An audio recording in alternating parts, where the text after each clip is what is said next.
제안해야 하는 일인지 한 번 더 질문하라. 은혜에 관해서 이야기할 때 일일이 가장 먼저 떠올리는 사람이 있을까? 놀랍겠지만 그런 사람이 있다. 바로 호주 커먼웰스 은행의 전 비상임 이사 웬디 스톱스이다.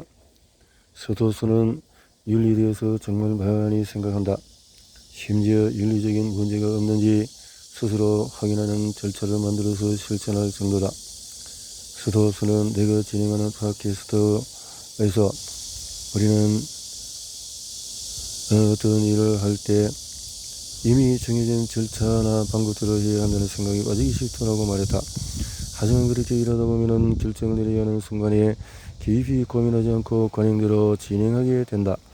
이를 막기 위해서 스톱스는 커먼웰스 은행에서 만든 해야 하는 일인가 테스트를 개인적인 의사결정 과정에도 이용한다. 이 테스트는 은행 직원에게 고객의 상황이나 환경, 입장에서 생각해 보도록 한 다음에 진짜 고객을 위해서 옳은 결정을 내렸다고 생각하는 거라고 묻는다. 스톱스는 고객이 주택담보대출을 받으러 은행에 온 상황을 예로 들었다. 당신이 은행원이라면 대출 심사를 문제없이 통과해서 더 대출 집행의 마지막 단계에 다다른 고객에게도 정말 옳은 결정을 내린 것이 맞는지 재차 물어봐야 해요. 다시 말해서 대출 담당자라면 은행이 이 일을 할 수 있는지만 생각하지 말고 해야 하는 일인지도 고민해야 한다는 것이다. 그녀는 덧붙여서 이렇게 말했다. 이는 간단해 보이지만 실제로는 어려운 일이에요. 만약에 은행이 할 수 있는 일인지를 생각한다면 고객 요청에 따라서 대출을 집행할 수가 있어요. 고객이 저는 이 대출이 정말 필요해요. 제발 실행해 주세요 라고 말할 수 있으니까요. 하지만 만약에 은행이 해야 하는 일인가 라고 질문을 바꿔서 묻는다면 고객이 대출금을 상환하지 못할 거라는 사실이 명백하기 때문에 대출 집행을 거절할 수도 있다. 이러듯이 해야 하는 일인가 테스트를 정책이나 과정을 따르는지 한 발 더 나아가서 고민하게 만든다. 나는 해야 하는 일인가 테스트를 고객 업무뿐만 아니라 직원관리 분야에도 활용을 한다. 나는 이 상황에서 해야 하는 일인가 덕분에 떠나는 직원들에게 법적으로 꼭 들어야 하는 절차에 대해서 인간적인 도움을 줄 수 있었다. 나와 인벤티움 대표는 최선의 지원을 넘어서 우리가 추가로 해줄 수 있는 일을 찾아보았다. 어떻게 하면 실직한 직원들이 이 시간을 조금이라도 덜 힘들게 보낼 수 있을지 오랫동안 고민했다. 먼저 휴대전화에 저장된 모든 연락처를 샅샅이 뒤져서 이 4명의 지능이 있는 직원들을 채용할 수 있을 것 같은 회사의 대표들에게 전화를 걸었다. 또 당시에는 온라인 모임이 일반적이지 않았음에도 팀원들과 함께하는 성별일을 온라인으로 진행할지를 두고 오래 논의했다. 직원 해고는 결코 즐거운 일일 수 없다 하지만 남아 대표가 상황을 재구성하고 적절한 조치를 취한 덕분에 떠나는 팀원들의 마음을 조금이나마 더듬을 수 있었다고 생각한다. 그래서 실행하기, 고객, 직원, 회사, 동료나 친구에 관해서 어떤 결정을 내려야 한다면 기존의 방침이나 절차를 무작정 따르지 않도록 한다.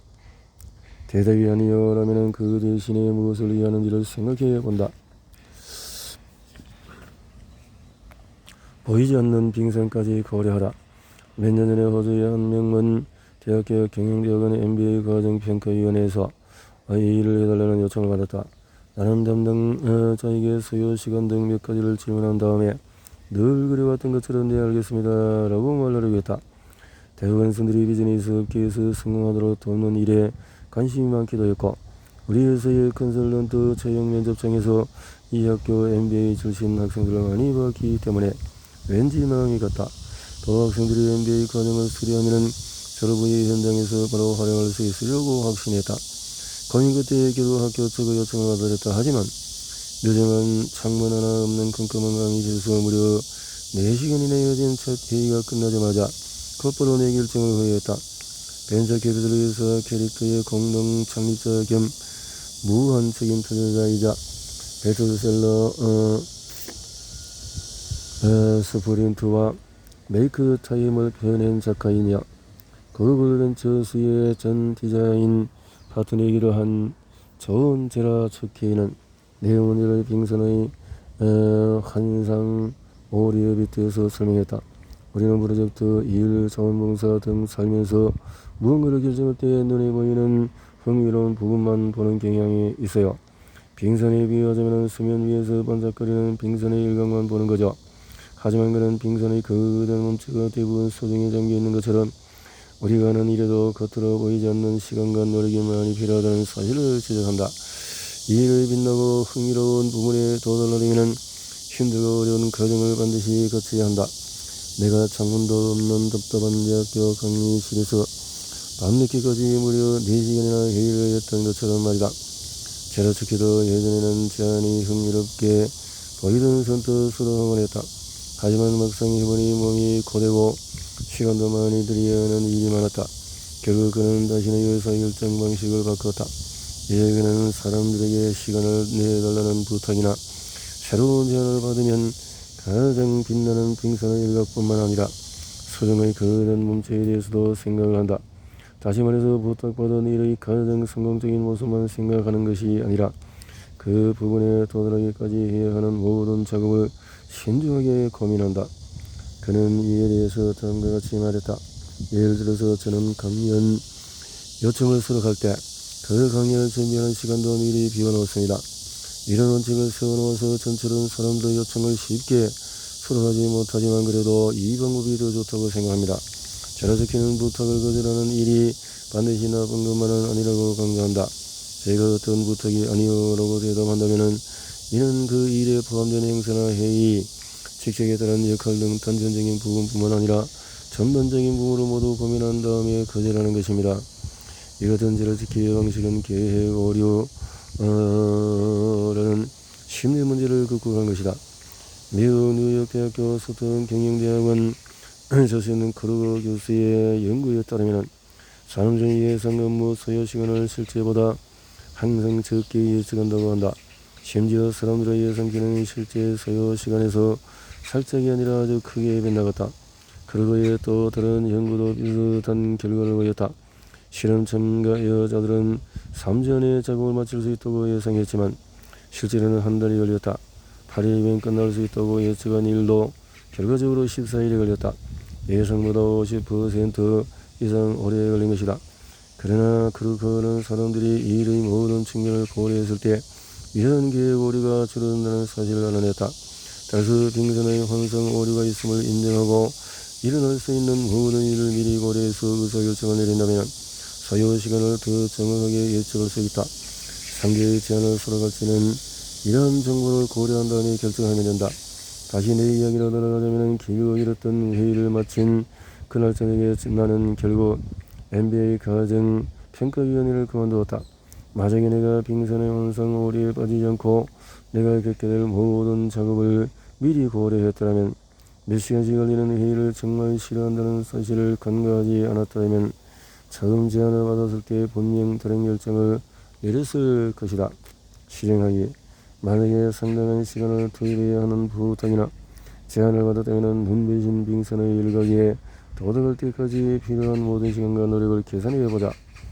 이 일을 완수하기까지 필요한 모든 작업을 자세히 생각해보고 작업마다 대략 얼마의 시간이 소요될지를 예상해보자. 수중에 내린 빙산의 몸체를 모두 확인했다면 상대의 제안을 수락할지 말지를 현명하게 판단할 수가 있다.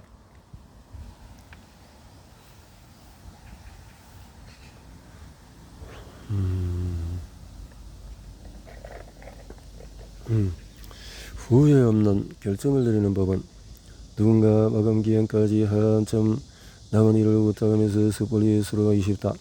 남은 해도 4개월 열릴 행사에 강연 요청을 받으면 속으로 이거 재미있겠는 걸 그때는 아직 계획된 일이 없으니 수락해야겠어 같은 생각이 든다. 하지만 늘 그렇듯이 행사 일정이 가까워질수록 우리는 점점 바빠지고 결국 과거에 자신이 내린 결정을 후회하게 된다. 만약 당신은 저처럼 남의 부탁을 잘 거절하지를 못하는 사람이라면 기한이 한참 남은 일을 부탁받을 때 그 자리에서 곧장 수락할 가능성이 크다. 정신분석자 지금부터 프로이트는 쾌락 원리가 작동했기 때문에 이런 행동을 한다고 보았다. 쾌락 원리는 쾌락을 추구하고 고통을 회피하고자 하려는 심리를 말한다. 그러나 이 같은 결정은 즉각적인 쾌락을 얻는 대신에 장기적인 고통으로 이어지는 위험을 낳는다. 다시 말해서 눈앞의 상대방을 기쁘게 하려고 성급히 부탁을 수락해버리면 약속을 지키기 위해서 하기 싫은 일을 억지로 하게 될 수 있다. 운동선수이자 동기부여 전문가로 여러 분야에서 활약하고 있는 드리아 피터 생사가 깃들어서나 불그러지러 국가에서 5년 후에 철인 3전 경기를 완주했다. 지금은 희망을 전하는 강연자이자 운동선수로 활동하고 있다. 이는 자신 또는 쾌락 원료의 덫에 자주 빠진다고 고백했다.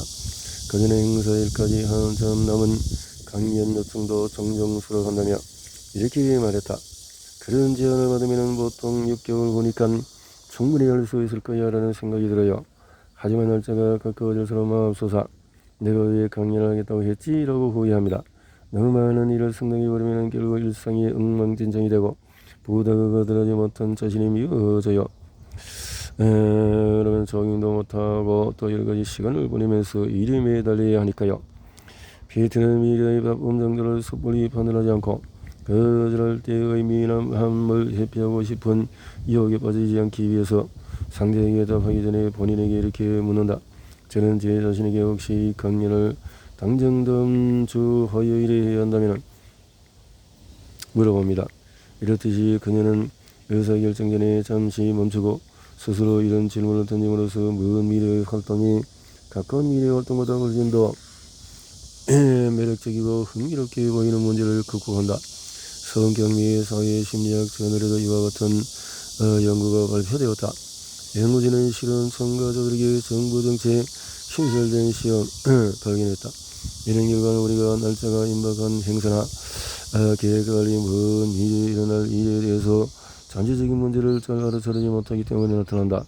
피트는 만약에 이 일을 당장에 다음 주 화요일에 해야 한다면 이라고 본인에게 물어보면서 제안에 대한 자신의 감정을 정확하게 파악한다. 우리도 그녀의 다음 주 화요일 원칙을 이용한다면 잠재적인 문제를 제대로 파악하지 못해서 상대와 제안이나 부탁을 덜컥 수락하는 불상사를 피할 수가 있다. 혹시 타인에게 관대한 예스맨인가? 그러다면 당신도 피트처럼 다음 주 화요일 원칙의 도움을 받을 수가 있을 것이다. 실행하기 먼 미래에 계획된 일을 부탁받거나 제안받으면 즉시 수락하고 싶은 충동을 억누르고 곧장 대답하지 않는다. 본인에게 다음과 같은 질문을 해본다. 만약에 이를 먼 미래가 아닌 당장 다음 주 화요일에 해야 한다면 어떤 기분이 들 것 같은가? 도저히 못할 것 같으면 거절한다. 지금 당장 거절을 말하는 것이 힘들겠지만 장기적으로 온다면 그 부탁이나 제안을 수락해서 오랜 시간 겪게 될 고통과 원망의 감정을 피할 수가 있다.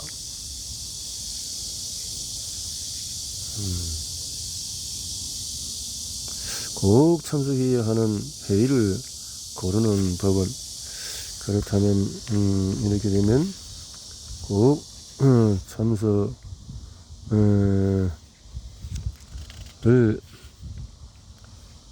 더 많은 회의에 참석할 수 있다면 좋을 텐데 라고 말하는 사람은 이 세상에 단 한 명도 없을 것이다. 실제로 회의 만족도도 도로 직업 만족도를 가늠할 수 있다는 사실이 여러 연구를 통해서 속속 밝혀졌다. 한 연구에 따르면 직업 만족도의 약 15%가 자신이 참석하는 회의에 대한 만족도에 따라서 좌우된다고 한다.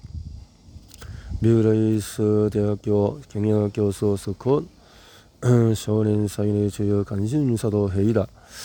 그는 자신도 실제로 정말 많은 회의에 참석해 왔다고 고백했다. 그때 저는 참석자들이 자리에 앉아서 시간을 낭비하고 있는 모습을 보고 굉장히 충격을 받으세요. 1시간 30분짜리 정기회의였는데 논의할 내용이 별로 없는 날에도 늘 1시간 30분을 꽉 채워서 끝내더군요. 이 회의는 매년 9번씩 열렸고 별로 기여하는 바가 없어도 참석은 필수였다. 연구에 따르면 사람들은 회의를 필요해서가 아니라 습관적으로 하는 경향이 있다고 한다.